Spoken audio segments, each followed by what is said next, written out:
Here I've got Xiaomi Mi Note 10 Lite, and let me show you how to perform a virus scan on the following device. So at first you have to locate and open Security app,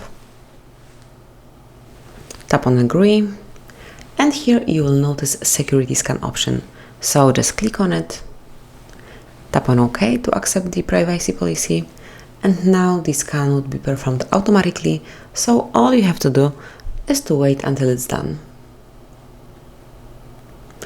And that's it.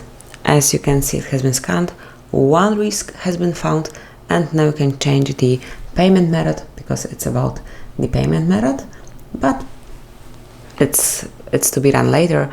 And this is it. This is how you can perform a virus scan. Then you will be provided with details, and if you want to perform some further steps, for example to set up the payment method, you can smoothly do it, but if any virus will be detected, then you will be able to remove it automatically.